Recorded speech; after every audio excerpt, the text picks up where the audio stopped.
Queridos, o tema dessa manhã é Vá até Jesus. E o que eu vou conversar aqui com vocês é baseado num livro que se chama Manso e Humilde, caso alguém queira depois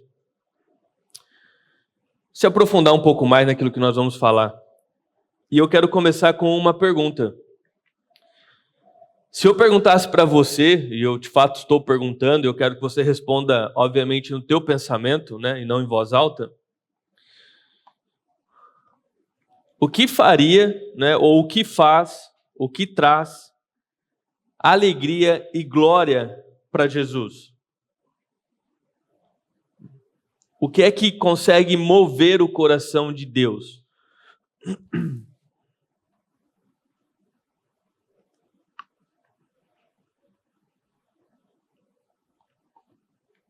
Quais são as coisas que você faz que faz a alegria e a glória de Deus aumentarem?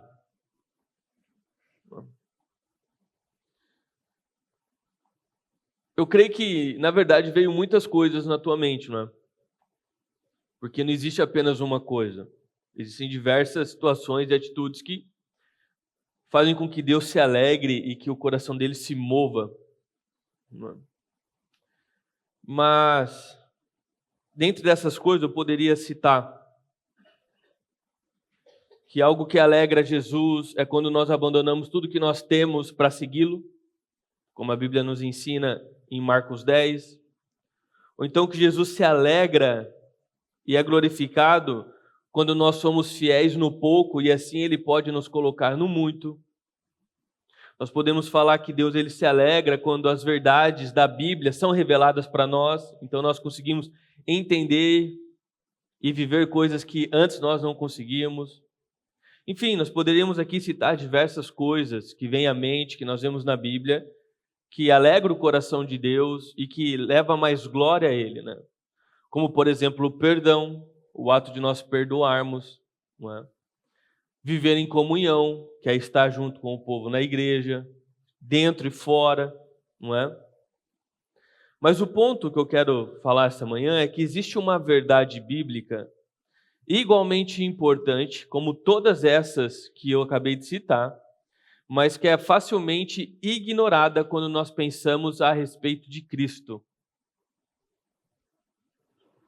E se eu dissesse para você que a alegria e a glória de Jesus aumenta quando nós fracassamos e quando nós falhamos? Como você se sentiria digerindo essa resposta? A glória de Deus, a alegria de Deus, ela aumenta quando nós fracassamos, quando nós falhamos. Parece meio estranho, mas eu preciso que você preste atenção em tudo que eu vou falar nessa manhã, para que você entenda perfeitamente o que a Bíblia nos ensina.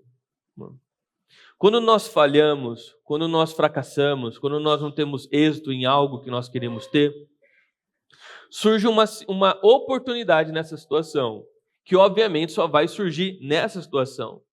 E qual é essa oportunidade? A oportunidade de Deus vir e com o seu poder nos restaurar, com a sua bondade, graça, alegria, nos libertar. Então perceba que não é que Deus se alegra na sua falha, mas já que nós falhamos, e nós vamos falhar, porque você não é perfeito, já que nós falhamos, quando nós falhamos, existe uma oportunidade, e Deus ama essa oportunidade. Qual é? De ser Deus na nossa vida, promovendo alegria, promovendo libertação, promovendo cura, nos colocando em pé novamente. Então Deus não se alegra na tua falha, mas já que nós falhamos, Ele se alegra na oportunidade de te ajudar quando você falha. E então Ele fica alegre, se enche de glória, porque é o poder dEle agindo através de nós e nos ajudar nesse momento. Eu quero que isso fique mais claro para você. Hoje nós sabemos que existem médicos que eles viajam até lugares que são mais remotos, que é difícil chegar. Nós temos médicos, por exemplo, que chegam em tribos indígenas, que você não chega de carro, você não chega de moto. Você precisa ir até um lugar, de um lugar você pega um barco, aí você viaja de barco, aí você chega em outro lugar, até que você consiga acessar aquele povo. E esses médicos, eles vão lá não para ganhar dinheiro, porque como que aquela tribo remota vai pagar, não é? Eles não são milionários, eles não... Ali funciona um pouco diferente, mas o médico não está indo lá atrás de remuneração financeira. Ele está indo lá com um propósito. Qual é o propósito daquele médico?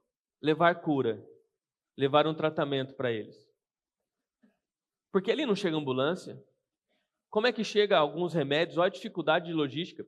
Muitas vezes falta remédio no postinho da nossa cidade. Agora você imagina numa tribo que não se chega de carro,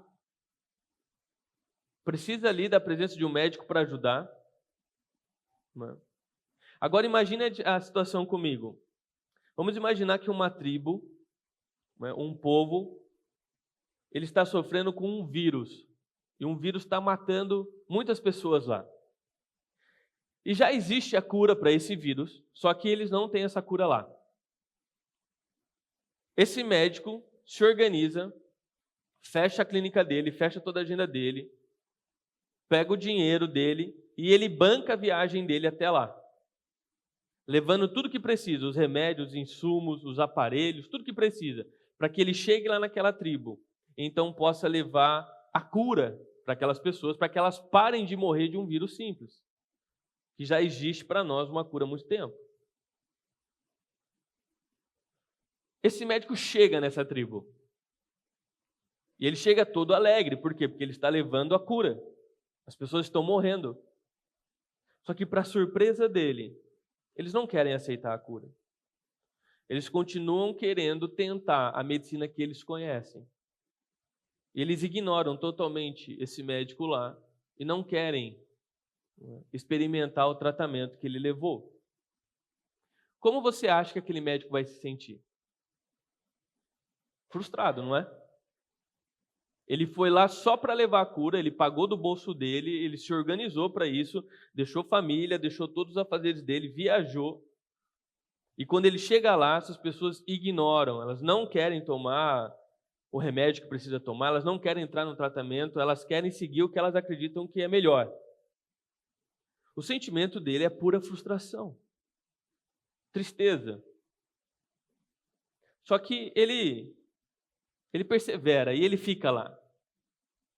E ele continua falando sobre o tratamento, ele continua tentando motivar, não é, aquelas pessoas a aderirem. E o sofrimento aumenta porque as pessoas continuam morrendo, até que finalmente alguns aceitam o tratamento do médico. De forma mais tímida, constrangida, eles chegam e falam: "Eu quero tentar isso." E começam a se tratar. E como já é esperado, eles começam a ficar bem, eles começam a ficar curados. E outros, vendo, começam a ir também. Agora, como você acha que o coração desse médico vai estar? Alegre. Por quê? Porque aquilo que ele foi lá fazer aconteceu. E você percebe que quanto mais pessoas doentes vão até ele buscando ajuda, mais alegre ele fica, porque menos pessoas morrendo ele vai ver. Ele tem a cura, ele quer ajudar, então ele fica muito feliz quando as pessoas doentes vão até ele. Você já entendeu onde eu quero chegar? É exatamente isso que Cristo faz conosco. Ele não se sente incomodado quando você vai até ele buscando ajuda, buscando cura, buscando libertação, buscando um conselho, buscando sabedoria. Ele não está sem paciência com você. Ele não está estressado. Por quê? Porque, afinal de contas, foi exatamente isso que ele veio fazer. Trazer a cura para nós. E por que eu estou falando algo que é óbvio? Porque muitas vezes o óbvio não passa desapercebido. Muitas vezes nós temos a informação, mas nós não a praticamos. Porque eu creio que você já passou, às vezes está passando por situações. Você, por exemplo, está num processo de santificação, lutando contra um pecado, tentando ajeitar uma área da sua vida. E você se esforça, mas comete deslizes de forma frequente. E aí você ora a Deus, pede perdão, pede ajuda, mas às vezes no mesmo dia você falha de novo nessa área e você está lutando, isso te magoa. Só que, de novo, chega uma hora que você fala, quer saber, meu? Acho que Deus não quer nem mais me ver. Acho que se eu chegar na porta do céu lá de novo, ele vai, deu, né? Já é a 5ª vez hoje, meu. Se liga, pô. Tô sem paciência já, tem gente na frente. E com esse tipo de pensamento, você simplesmente deixa de orar, você deixa de ler sua Bíblia, você começa a se sentir constrangido, você começa então a se esfriar, você para de vir à igreja, você para de ter comunhão com os irmãos, você simplesmente vai se afastando. E tudo começou porque você achou que Cristo estava nervoso, irritado e sem paciência pelo fato de você buscar ajuda nele. Se você tem vivido ou já viveu dessa forma, esses pensamentos são mentirosos. Não são verdadeiros. Arranque esse pensamento da tua mente. Porque Cristo não está sem paciência com você, Ele não está irritado, nele não falta vontade para te ajudar. Se ele te visse na rua, ele não trocaria de calçada, ele te encontraria. Por quê? Porque Cristo se alegra mais do que você mesmo quando ele pode te ajudar. Cristo se alegra mais do que você quando ele pode estender as mãos e oferecer ajuda. Cristo se alegra mais que você quando você busca ele com o propósito de receber socorro e misericórdia. Não é assim conosco que somos pais? Quando a minha filha ficou doente, pegou Covid, eu também peguei, a minha mãe também pegou, eu estava internado, minha mãe entubada, mas a minha cabeça estava na minha filha de 1 ano, que na época ela tinha 1 mês. Quando ela ficou bem, e eu recebi a notícia, eu fiquei extremamente alegre, mesmo na situação que eu estava. E quando eu recebi alta, e depois minha mãe recebeu alta, a minha alegria quando eu soube que a minha filha estava bem ainda era maior do que a alegria que eu senti quando eu saí bem e quando minha mãe saiu bem.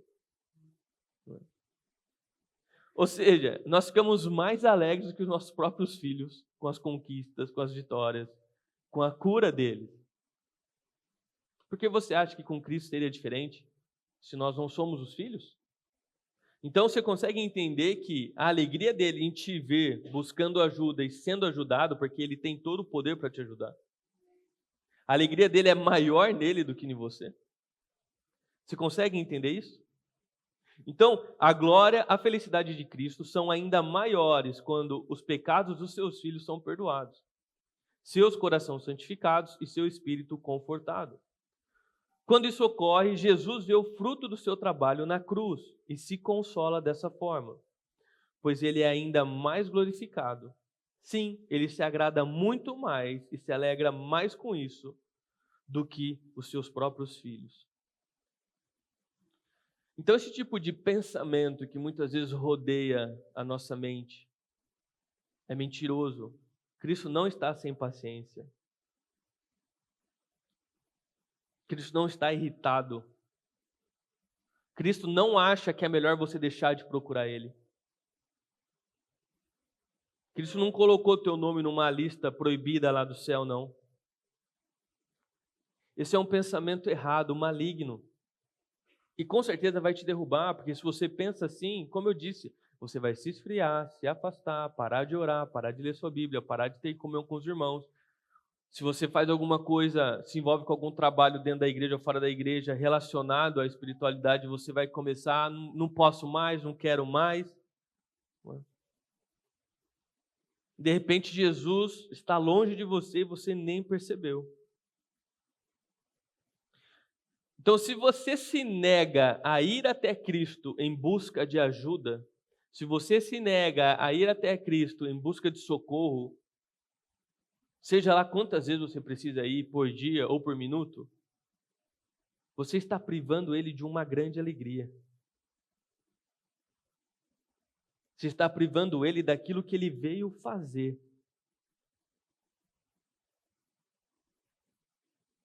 Porque ele se alegra na oportunidade que tem de te ajudar quando você está passando por um problema.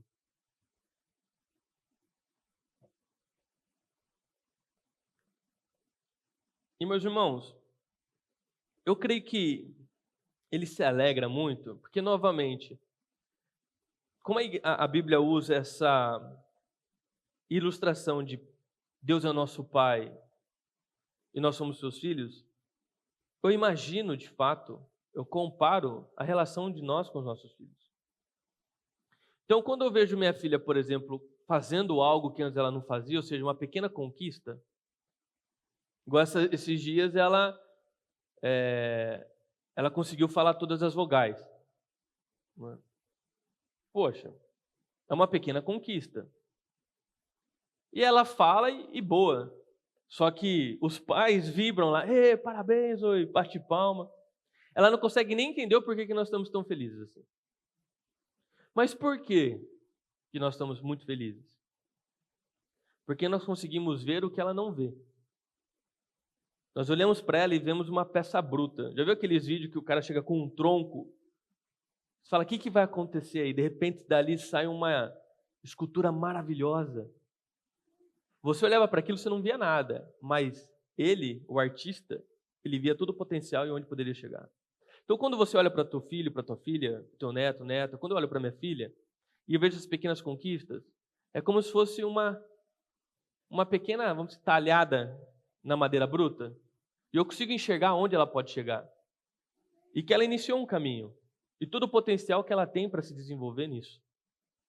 E por isso eu estou alegre, não apenas por aquela pequena conquista, mas porque eu consigo vislumbrar, eu consigo sonhar e ver onde ela pode chegar, em ela como adulta, em ela vencendo, e ela percorrendo as fases da vida e tendo mais conquistas, e nós ali junto com ela, se assim Deus permitir.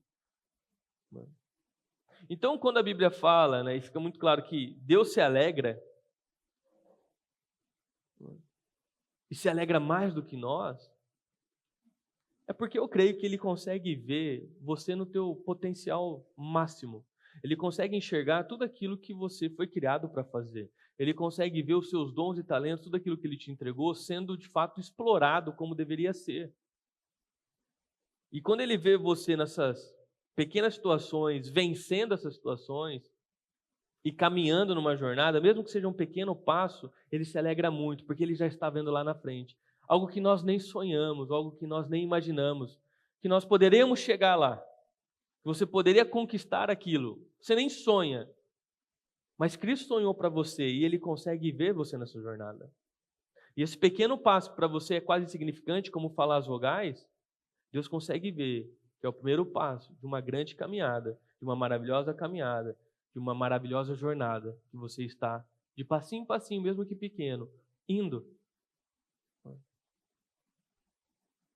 Então, Samuel, você quer dizer para mim que todas as vezes que eu cometo um pecado, que eu estou me sentindo cansado, que eu estou triste, que eu não quero orar, todas as vezes que eu penso que Jesus vai ficar mais feliz se eu simplesmente não ir até Ele em busca de ajuda, você está falando que todas as vezes que eu cometo um deslize, mesmo que é um deslize constante, e eu deixo de orar, eu fico constrangido, eu acho que Deus está sem paciência comigo, você está falando que eu estou errado? Sim, você está errado. Essa não é a mensagem bíblica.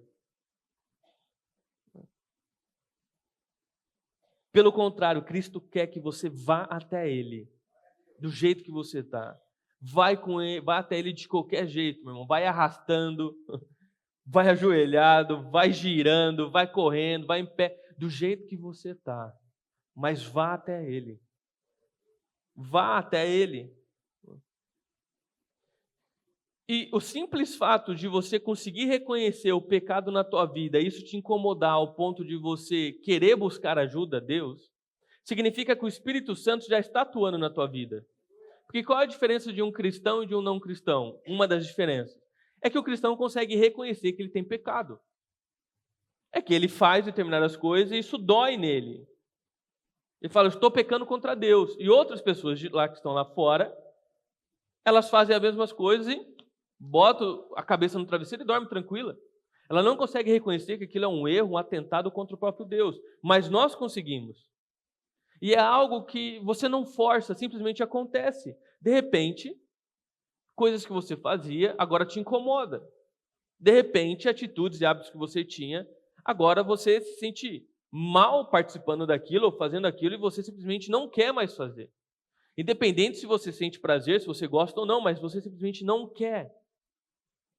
É o Espírito Santo trabalhando no teu interior. Então, se você consegue reconhecer um pecado ao ponto dele te incomodar e você vê que você precisa de ajuda, Deus está trabalhando em você.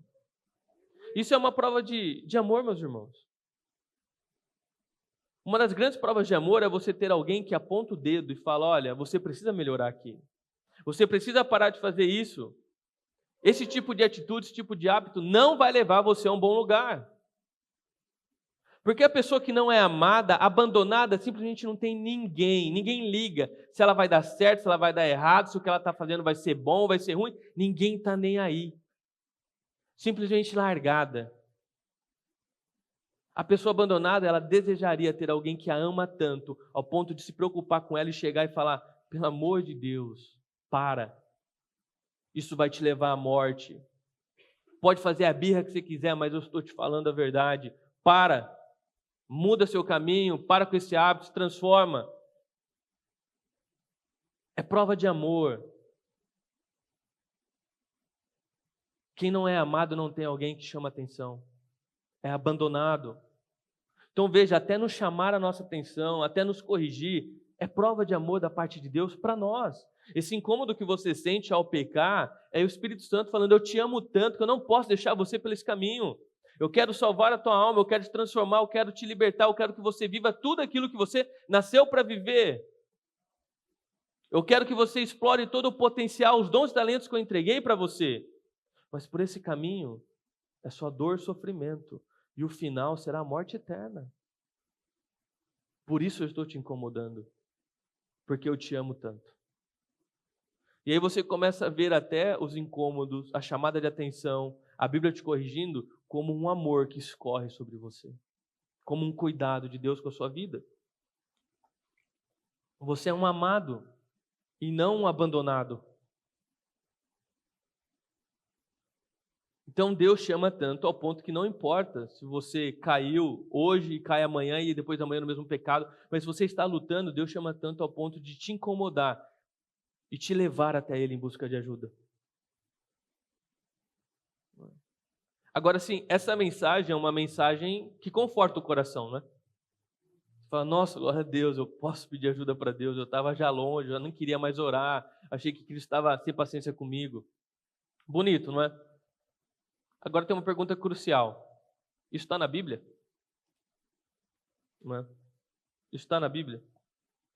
Estou voltando aqui o meu rascunho e eu não li nenhum versículo. Vou até sair um pouquinho do tema. Irmãos, tome muito cuidado. Porque quando alguém fala algo que nós gostamos de ouvir, nós simplesmente ignoramos se tem fonte, se não tem fonte, e fala, gostei, vou ficar. Para nós que somos cristãos, não funciona assim. Quando alguém fala alguma coisa na igreja, um pastor, você tem que ir até a Bíblia para ver se aquilo que ele está falando realmente é coerente. Se a interpretação está correta. É por isso que tem muitas igrejas que pregam o que quer e o pastor fala o que quer e ninguém está nem aí, todo mundo sai feliz. E quando você vê, está falando uma tremenda de uma bobagem, usando textos de forma errada. Então, o que nós vamos fazer agora? Pegar essa mensagem que trouxe conforto, que trouxe alívio, trouxe descanso para nós, e ir na Bíblia e ver se a Bíblia de fato nos ensina dessa forma. Então abre sua Bíblia comigo aí em Hebreus capítulo 12. Hebreus 12, 2 diz assim: mantemos o olhar firme em Jesus, o líder e aperfeiçoador da nossa fé. Presta atenção nessa frase agora. Por causa da alegria que o esperava, ele suportou a cruz. Eu estou lendo numa versão para ficar bem claro para você, tá? Por causa da alegria que o esperava, ele suportou a cruz, sem se importar com a vergonha. E agora ele está sentado no lugar de honra à direita do trono de Deus. O texto aqui está fazendo uma clara referência à morte de Jesus. Está falando da cruz, não é? Então está falando sobre o sacrifício de Jesus. E o texto afirma que Jesus suportou a cruz, ou seja, ele passou pelo sacrifício da cruz em troca de uma alegria. Você leu comigo? Por causa da alegria que o esperava, ele suportou a cruz. Cristo suportou a cruz, ele foi até a cruz por conta de uma alegria. Que alegria? Onde que existe alegria em um ser humano sendo morto publicamente, crucificado? Qual é a alegria? Não é estranho? A alegria de Cristo, que o fez suportar a cruz, foi justamente sabendo que através daquele sacrifício, ele poderia salvar a humanidade. Isso traria alegria para ele. Ele poderia levar a cura para os corações doentes. Ele poderia levar a libertação para as pessoas que estão escravas dos seus ídolos, dos seus vícios. Através da cruz, Cristo experimentaria essa grande alegria.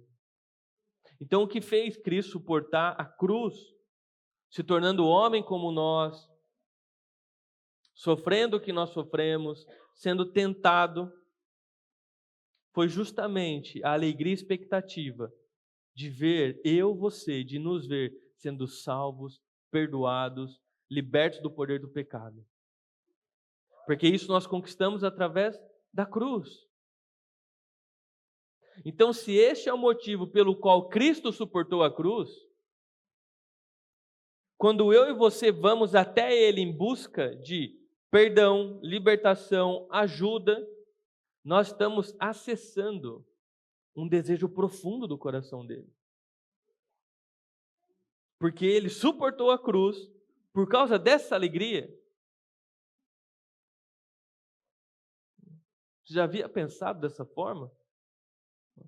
Então, quando você se recusa a orar, quando você tem esses pensamentos novamente, que Deus está irritado comigo, eu não vou mais na igreja, eu vou me afastar, eu não posso, eu não consigo, eu falhei, eu fracassei, para mim não dá, Cristo não quer nem olhar mais na minha cara. Quando você faz isso, você é como aqueles índios que estão se negando a receber a cura do médico que foi lá só para levar a cura. Ou seja, você entristece mais o coração de Deus, se negando a pedir ajuda, se negando a reconhecer que Ele pode te ajudar, do que quando você comete um deslize e vai até Ele buscando ajuda. Então, o que você faz machuca mais Deus. Por isso, vá até Deus. Esse é o nosso tema. Vá até Jesus. Lucas 15, versículo 7. Vamos ler também juntos.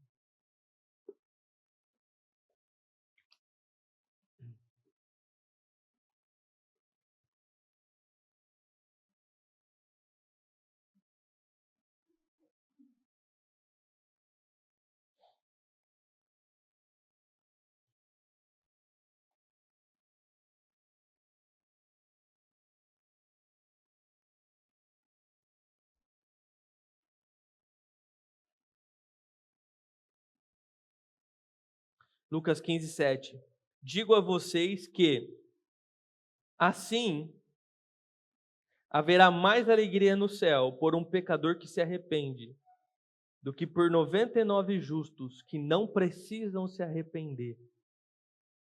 Haverá mais alegria no céu por um pecador que se arrepende, do que por 99 justos que não precisam se arrepender. É muito claro, né? Às vezes. Quando que existe alegria no céu? O que leva a alegria no céu? Quando um pecador se arrepende. quando você fracassa, falha, mas você se arrepende e busca a Deus, existe alegria no céu. Existe uma festa pelo simples fato de você, um pecador, se arrepender e buscar ajuda em Deus. Então, quem é qualificado para poder acessar a Deus ao ponto de ter uma festa no céu? O pecador. O pecador, e não 99 justos. Mateus 11:28, que recentemente nós pregamos, diz assim: venham a mim todos vocês que estão cansados, sobrecarregados, e eu os aliviarei. Aqui Jesus está fazendo um chamado, Ele está chamando, venham a mim. Quem que Jesus está chamando? Os perfeitos, os que não erram? Não, Ele está chamando os cansados, os sobrecarregados. Então, quem são os qualificados? Como que acontece festa no céu? Quem que Jesus está chamando? Os pecadores, os cansados, os sobrecarregados. Então você veja que é justamente a figura de pessoa que geralmente fala assim: não, Deus está sem paciência comigo. Eu não vou. Para mim não tem mais jeito. Deus gosta daquele. Ah lá, ó, perfeito, olha que lindo aquele líder, ó. Vai na igreja todo dia. Olha, posta no Instagram todo dia lendo a Bíblia. Ora todo dia. Olha, é um santo. Esse Deus quer. Agora olha para mim. Então veja que a Bíblia fala que justamente esse é o tipo de pessoa que Deus está chamando. O cansado, o sobrecarregado, o que fracassou, o que falhou, o pecador que se arrependeu. Aquele que buscou a Deus. É esse que Deus quer restaurar. E é dessa forma que Deus é glorificado, porque você, quando busca a Deus, né, por arrependimento, por ajuda, você está, em outras palavras, dizendo: Deus, a minha força acabou aqui. Eu não tenho condição de dar um passo a mais. O meu limite é esse. Eu caio toda vez. Eu falho toda vez. Eu preciso do Senhor, porque eu reconheço que o Senhor é infinitamente maior, ao ponto de poder me ajudar. E é por isso que não apenas Ele fica alegre em te ajudar, mas Ele é mais glorificado em te ajudar. Porque a glória é dele. Porque se você venceu, se você foi liberto, foi porque Ele fez através de você, e não pela tua própria força.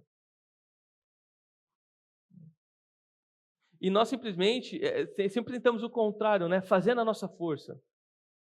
Fazendo a nossa performance. Eu consigo, eu posso. Até você dar de frente com o muro da realidade e ver que você não pode nada. Até você prestar atenção e perceber, como eu gosto sempre de falar, que você não consegue nem cumprir as promessas que você mesmo faz para você. Até o ponto que você tem que reconhecer: eu preciso de um Salvador. Eu preciso de alguém que faça por mim, porque eu não consigo. E é exatamente esse tipo de pessoa, a cansada, que está escrava dos seus vícios, idolatrias e pecados, a que estão sobrecarregadas. Os pecadores, é justamente esses que, quando buscam arrependimento, existe alegria no céu. É justamente esses que Deus está falando: venham até mim. Venham até mim, porque eu trarei alívio, eu darei descanso. Ah, mas como que eu vou ajudar lá na igreja? Eu quero fazer, mas olha para mim. Eu vivo falhando, eu piso na bola.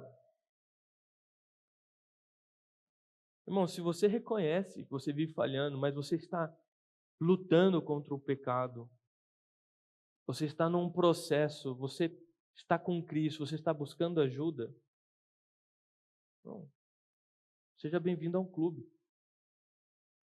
O que a Bíblia proíbe, obviamente, é aquele que vive em pecado, se alegra no pecado, é o porco que se joga na lama e se ama a lama.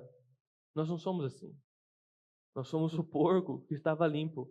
E quando suja a pata de lama, já corre para o dono e fala: me limpa, por favor.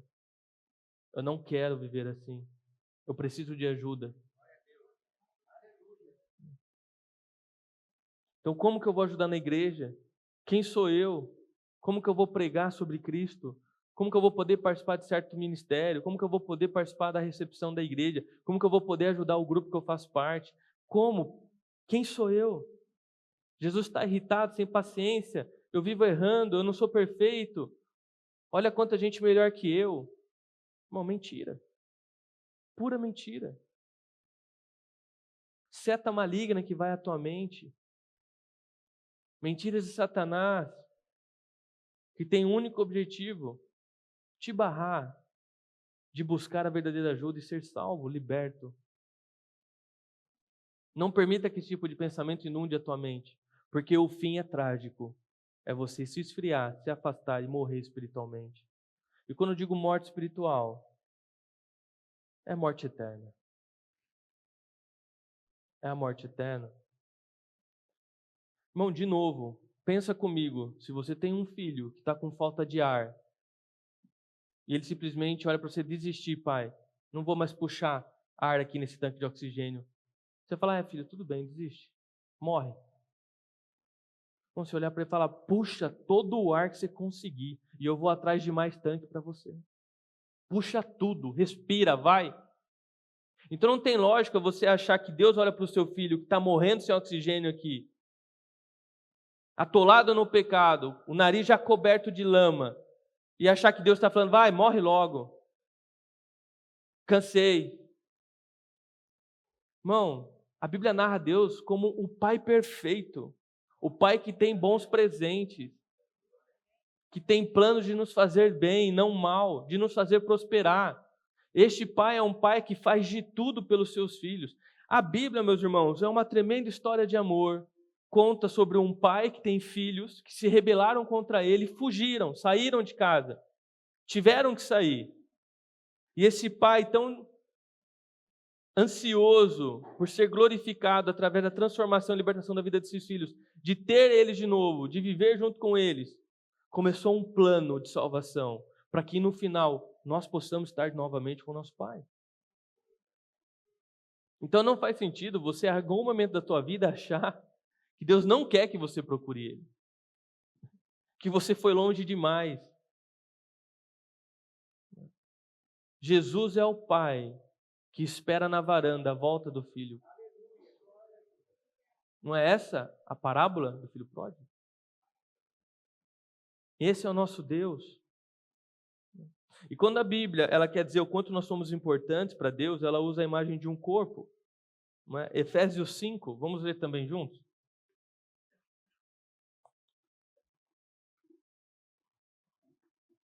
Efésios 5, 29.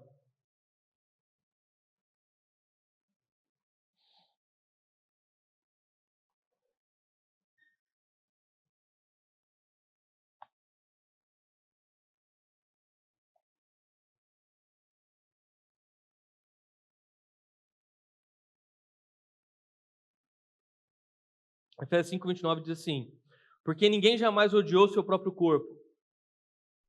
Ao contrário, o alimenta e cuida dele, como também Cristo faz com a igreja, porque somos membros do seu corpo. A Bíblia está falando que a igreja é um corpo. E se você ler outra parte desse texto, fala que Deus é a cabeça. E aqui está falando, então, que Cristo alimenta e cuida da igreja. Por quê? Porque nós somos membros do seu corpo. Então imagina um corpo, Deus é a cabeça e toda a igreja, ou seja, nós somos o seu corpo. Quando o corpo se machuca, o que nós fazemos? Nós cuidamos do nosso corpo. É isso que o texto está falando. Nós tratamos do nosso corpo para quê? Para que ele se regenere. Porque é um corpo, embora seja vários membros, é um corpo. Então se você machucou o teu pé, não é que você machucou o teu pé, você machucou o teu corpo. E você precisa cuidar do teu corpo, porque se você não cuidar, uma infecção que deu lá no seu dedo pode matar todo o corpo. Não dá para você falar: pega aqui meu pé, cuida dele, depois eu volto. É um corpo. Eu quebrei o braço, não é que eu quebrei simplesmente o braço, eu quebrei uma parte do meu corpo. E agora todo o corpo e a cabeça vai fazer o possível para arrumar essa parte quebrada. Então, se você que faz parte desse corpo está quebrado, machucado, cansado, doente, triste, precisando de ajuda, sangrando, adivinha? Deus vai no teu socorro. Deus quer te ajudar. Porque faz parte do corpo. Fazendo assim, ele cuida do próprio corpo dele. Então, eu estou trazendo vários exemplos para você ver como que é bíblico. E como que Deus não está sem paciência. Como que, pelo contrário, Ele está esperando você em busca de arrependimento nele. Buscar arrependimento nele. Nós somos parte do corpo de Cristo. Isso quer dizer que a sua dor dói nele. De novo, você machucou teu pé, a cabeça não vai falar, é o pé que está doendo. Não, é o corpo que está doendo, todo o corpo está sofrendo. Então a tua dor dói em Cristo, a sua angústia é a angústia dele. Hebreus 4,14 diz assim: visto, portanto, que temos um grande sumo sacerdote que entrou no céu, Jesus, o Filho de Deus, se apeguem firmemente àquilo que cremos. Presta atenção. Nosso sumo sacerdote entende nossas fraquezas, se compadecendo de nós, pois enfrentou as mesmas tentações que nós, mas nunca pecou. Assim podemos nos aproximar com toda a confiança no trono da graça, onde receberemos misericórdia e encontraremos graça para nos ajudar quando for preciso. Essa frase aqui é muito importante. Jesus entende nossas fraquezas, se compadecendo de nós, pois enfrentou a mesma situação e tentações que nós, porém nunca pecou. Outro pensamento errado que nós temos é que quando as coisas estão indo bem na vida, nós falamos, eu estou fazendo alguma coisa certa com Deus, né? Ele está me abençoando. Então, se a pessoa ela ganhou muito dinheiro, fala, glória a Deus, Deus tem me abençoado. Agora, se ela perdeu, eu falei, Deus agora deu problema. Acho que Deus foi meio longe, que não está gostando mais tanto de mim. Então, quando tudo vai bem, Deus está perto de mim, Deus me ama, Deus está comigo. Quando alguma coisa não sai como eu esperava, nossa, agora Deus deve estar longe, Deus não me ama mais tanto, Deus está distante, Ele está com raiva de mim, por isso Ele está me castigando, Ele está mandando alguma maldição. Só que o texto está falando aqui para nós é que quando nós estamos enfrentando alguma fraqueza, Jesus se compadece de nós. Se compadecer é sofrer junto. Se você está passando por um problema e alguém fala, eu me compadeço da sua dor, eu estou sofrendo junto, eu entendo o que você está passando. Então essa ideia de quando você está passando por um problema, uma situação difícil, Deus está longe, agora também não quero saber, errado de novo. A Bíblia fala que Ele entende as nossas fraquezas e se compadece de nós. Ou seja, Deus está sofrendo junto quando Ele vê você sofrendo. E qual é o motivo pelo qual Ele entende o seu momento de fraqueza ao ponto de sofrer junto com você? Como o texto diz, pois Ele enfrentou a mesma tentação, as mesmas tentações que nós, mas Ele nunca pecou. Isso quer dizer o quê? Que Cristo sabe o que é ter sede, o que é ter fome, o que é ser desprezado, o que é ser traído, o que é ser abandonado, envergonhado, humilhado, sufocado e morto. Ele sabe. Ele passou por isso. Ele provou na pele aquilo que nós sentimos todos os dias. E é por isso que ele se compadece, porque ele conhece a nossa dor. Jesus não é como um médico te receitando um remédio que ele nunca nem tomou. Jesus é um médico que sofria, né, da mesma tentação, do mesmo problema. E ele venceu. E agora ele pode te dar o remédio, porque ele sabe exatamente qual é a sua dor. Então, sabe quando você está ao ponto de jogar a toalha, quando você está cansado, sobrecarregado, quando nem você entende suas próprias emoções, quando seus amigos de longa data te esfaqueiam, usando o português claro, pelas costas, você é traído por pessoas que você amava, quando você se sente mal compreendido, enfim, quando o pecado desse mundo te agarra e você quer simplesmente desistir, é justamente nesse momento que você tem um amigo fiel, que sabe a dor que você está passando e está do seu lado, sentado, te abraçando. Jesus, o nosso amigo fiel. Irmão, ontem mesmo nós estávamos num culto, né? E um pastor falou algo que é maravilhoso. Ele trouxe o relato, né? O episódio onde narra Maria e Marta. E Maria vai até Jesus e fala: Jesus, se você tivesse chegado antes, meu irmão não teria morrido. E ela está devastada, o irmão dela acabou de morrer. E ela vai até Jesus. Assim como a irmã dela também foi até Jesus com a mesma pergunta: Jesus, se você tivesse vindo antes, meu irmão não teria morrido. A pergunta é a mesma, as duas irmãs estão passando por grande problema porque elas perderam o irmão. Só que Jesus dá uma resposta para cada uma delas. Para uma, Jesus traz uma grande verdade bíblica e ele fala: eu sou a ressurreição.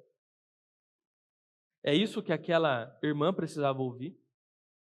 Só que para Maria, me corrijam depois se estiver errado, se estiver trocando Marta e Maria, mas para Maria, quando ela traz a pergunta, fala: Jesus, se você tivesse chegado antes, meu irmão não tinha morrido.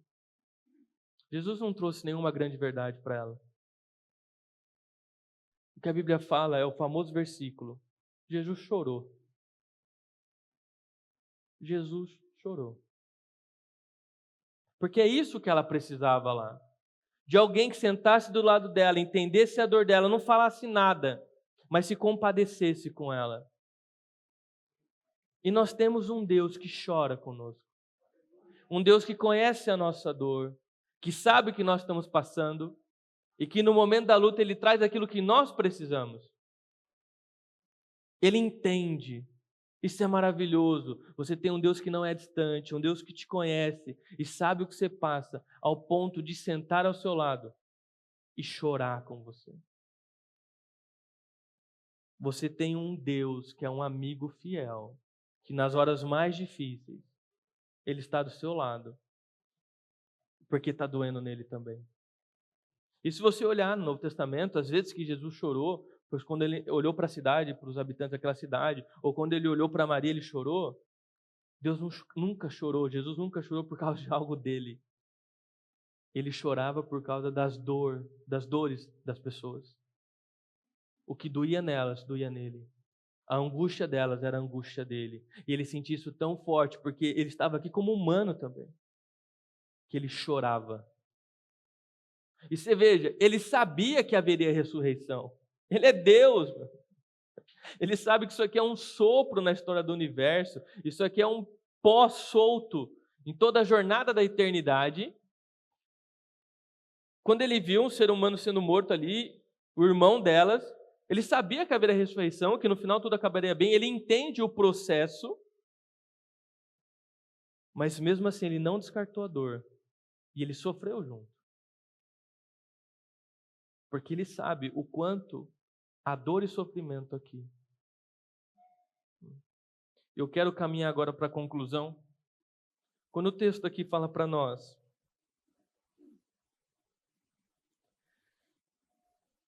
que ele enfrentou as mesmas tentações que nós, mas nunca pecou, eu quero que você entenda isso como deve ser entendido. Quando nós estamos andando contra um vento muito forte, às vezes esse vento fica tão forte que você é incapaz de permanecer em pé por mais um minuto e você simplesmente se curva e se rende à força daquele vento, torcendo para que ele passe. Porque você não conseguiria enfrentá-lo por mais um minuto que seja. Você não sabe como seria resistir àquele vento por mais um minuto. Você não tem noção de toda a força que aquele vento poderia atingir, porque logo no início você se curvou, você não teve condições de permanecer em pé diante daquele vento, diante daquela tempestade. E o que o texto está falando? Jesus nunca se curvou.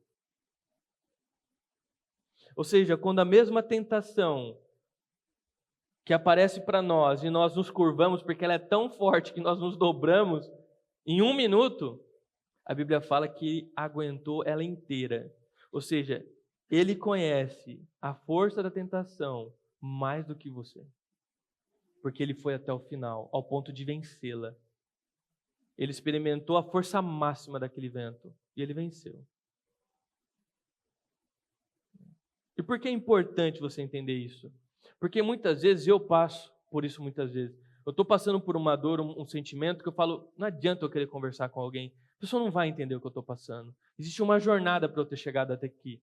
Foi escadas até eu chegar nessa dor. Até eu explicar tudo, a pessoa não vai entender. Simplesmente é perca de tempo. E aí você tem o pensamento, muitas vezes, que você está sozinho, você vai ter que segurar aquele vento no peito sozinho. E se você não aguentou, você vai ter que ficar curvado sozinho. É nessa hora que esse texto, a maravilha do Evangelho, traz esperança e alegria. Porque você se lembra que você não precisa nem explicar. Deus entende a dor que você está passando. Ele sabe, e Ele sabe melhor que você, porque Ele enfrentou até o ponto de vencê-la. Irmão, é maravilhoso, é consolador, é de uma esperança tremenda saber que nós temos um Deus que veio como homem, sofreu o que nós sofremos, para entender o que nós passamos, ao ponto de chorar conosco, mas nunca ter se curvado, ter vencido, e agora Ele poder estar lá para nos ajudar. Alguém que trilhou o caminho e venceu. Então veja, Jesus é o único que não está preso no mesmo buraco que nós.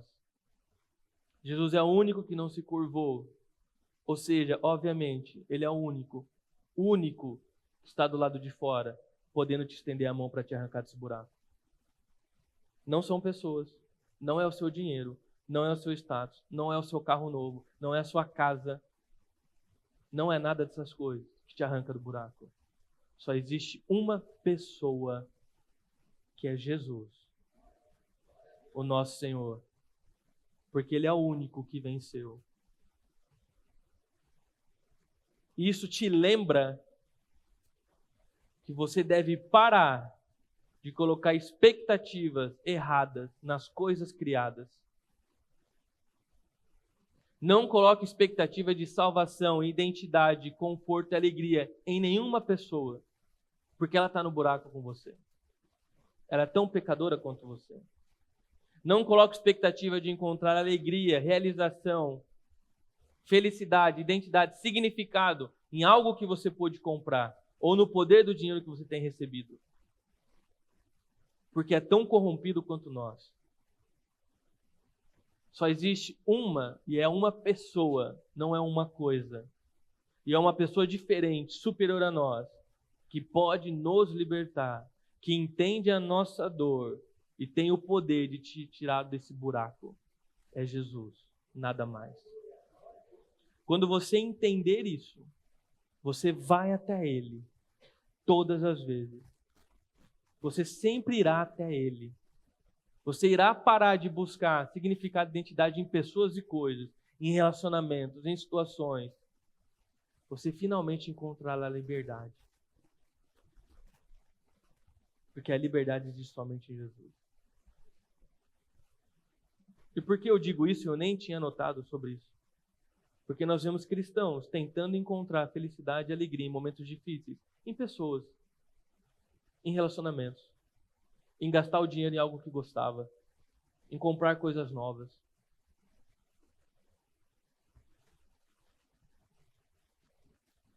Irmão, sinto muito, você não vai encontrar nada. Não precisa acreditar em mim. Olha para o mundo. Olha para as experiências que você já teve na vida. Olha para as pessoas que chegaram lá no topo, onde você ao mesmo dia está. Elas estão cometendo suicídios, elas estão depressivas. Não existe resposta em nada aqui. Nada que foi criado traz resposta, meus irmãos. Tudo que foi criado apenas aponta para o Criador. Ele é a resposta. Você tem que entender isso hoje. Para que você se liberte das coisas. Para que as coisas não te possuam. Para que pessoas não tenham poder sobre você. Para que novamente você traga Deus no centro do teu coração e entenda de uma vez por todas. Ele é o centro. Só Ele pode me ajudar. Ele é o dono de todas as coisas. Ele é Cristo. Um Cristo que conhece a minha dor, se compadece comigo no momento de dificuldade. Ele é aquele que entregou tudo para morrer na cruz, para que eu tivesse cura, para que eu encontrasse cura, a cura definitiva para minha alma. Então, Jesus não vai desperdiçar os nossos pecados. Ele não desperdiça a tua falha, o teu fracasso. Pelo contrário, Ele transforma a tua falha e o teu fracasso, a partir do seu arrependimento, numa ferramenta do céu para cuidar, sarar, libertar e lapidar seu coração. Não é maravilhoso? Até nas nossas falhas e fracassos, Deus opera para que tudo coopere para o nosso bem. Vamos nos refletir e praticar? Jesus não está irritado ou cansado de você, por isso vá até Ele em busca de ajuda, perdão e libertação, sempre que precisar, pois foi com este propósito que Ele morreu na cruz por você. Então, quando você estiver achando que Deus não quer mais ver tua cara, lembre-se, Ele morreu na cruz por você. Ponto 2. O simples fato de você reconhecer seus pecados, se incomodar ao ponto de buscar a Deus, deixa muito claro que o Espírito Santo está trabalhando no seu interior. Se você às vezes bate a dúvida, fala que Deus nem está mais comigo. Bom, se você é incomodado pelo pecado ao ponto de reconhecê-lo, Deus está trabalhando.